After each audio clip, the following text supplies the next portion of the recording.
Hey, what's up mga ka-airdrop and welcome back sa ating channel, ang Crypto Whisperer PH, kung saan ay nag-share tayo ng mga latest at hottest crypto project na pwede tayong sumali upang makakuha ng airdrop for free.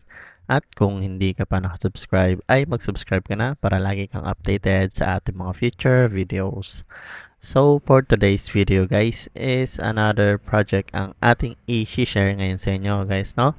So kung bago ka pa lang sa ating channel ay huwag mong kalimutan mag-subscribe at i-check ang ating mga videos dyan guys, dahil marami tayong airdrop project na sinishare dito sa ating channel halos araw-araw guys, no? So minsan ay hindi tayo nakakapag-upload pero sinusubukan natin na makapag-share sa inyo guys ng iba't ibang mga magagandang project guys, no?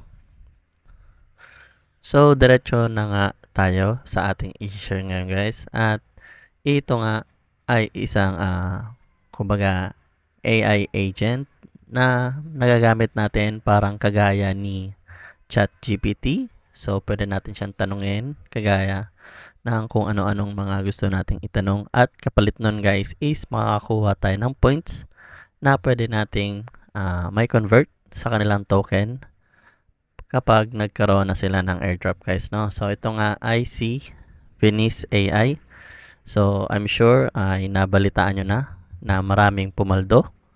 Well, sa tingin ko wala masyadong Pilipino ang nakapag-grind dito guys, no? Dahil nagulat lang din tayo sa laki ng value ng kanilang token. So currently, as of today, so chinek ko ngayon, so si Venice AI ay si Venice token ay nagkakahalaga ng $10 on average guys, no? So nasa mahigit 500 pesos yan guys, no? So yung kanyang all-time high is 16.56 guys, no? So ang taas nun sa isang tokens, para sa isang token guys, no? Na parang magtatanong ka lang. So malaking value yun guys, no? So ito ang kanilang official X or Twitter account. So isa silang private and uncensored AI guys, no?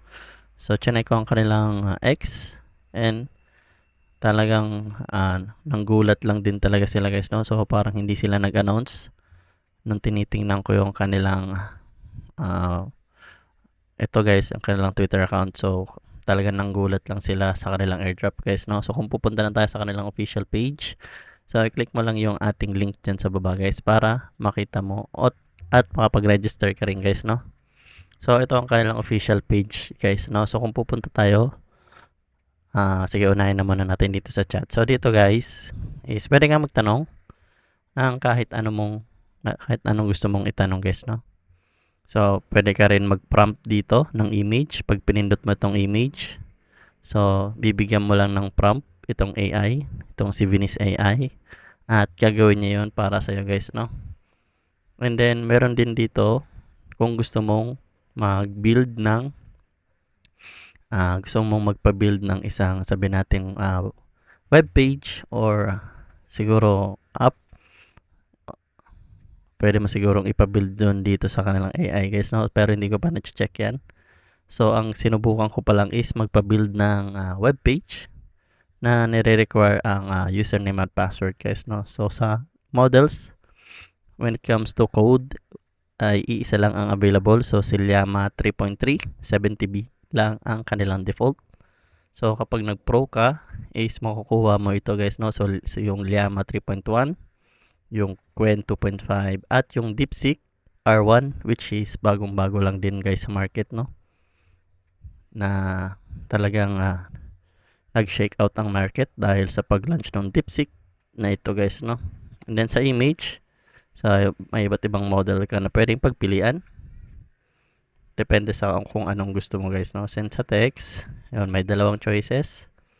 May web search, si Llama 3.3 and Llama 3.2. And then the rest is ganun din guys, no?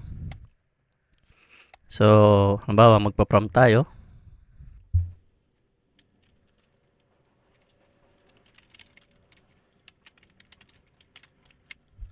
So halimbawa yan guys, no? What is Venice AI? So makikita nyo 33 points lang yan. Then after ng prompt, after niya masagutan is magkakaroon tayo ng 1 point guys, no? So kada prompt is meron tayong points na nakukuha. And then yan, sinagot niya na, no? So, yan lang naman dito sa chat. So, pag pumunta ka sa Characters Pro is i-record ka na magbayad ng $149 per year. So, di pa natin kailangan yan guys, no? So, para dun sa mga naunang nakapag-grind dito at free users lang, I think nire-record ni Venice na mag-upgrade ka into Pro para makuha yung token guys, no? Then, pag pumunta tayo dito sa token is nandito makikita yung available tokens na makiklaim nyo guys, no? Kung grind nyo or nagamit nyo siya noon. So, dito pwede nyo i-connect ang inyong wallet. So, unang-una guys, bago nyo gamitin siya, ay dapat nakakonect ang inyong wallet para makasama na yung points na gagamitin nyo dito sa paggamit nitong chats. And then sa staking, so para yan sa mga, yun nga, merong token ni Venice. So, punta naman tayo dito sa ating profile. So, makikita nyo dito guys, yung inyong current points. And then yung points history, kung paano nyo nakuha yung points. And then dito sa, ito guys, referral code. Pwede nyo siyang share sa iba para makapag-gain din kayo ng points guys, no? Then the rest, and may remaining chat pa tayo. And then for image. Then ayun lang guys, simple lang siya. So, chinek ko na ang kanilang website guys, which is ito rin. So, wala akong nakitang documentation or roadmap regarding sa project na ito guys, no? So, although meron tayong nakitang roadmap kay KuCoin, which is hindi pa yun confirmed by the team behind Venice AI guys, no?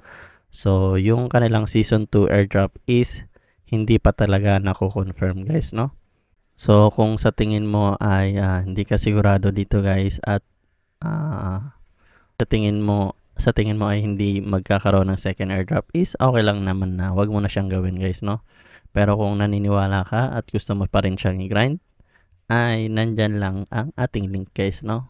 So, ayun lang ang masasabi ko sa inyo guys, no? So, hindi pa confirmed ang kanilang season 2 airdrop guys, no? So, ayun lang.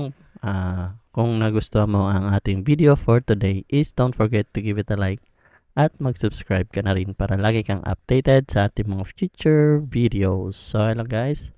Kung nagustuhan mo is huwag mong kalimutan mag-subscribe. Ayun lang guys. Peace.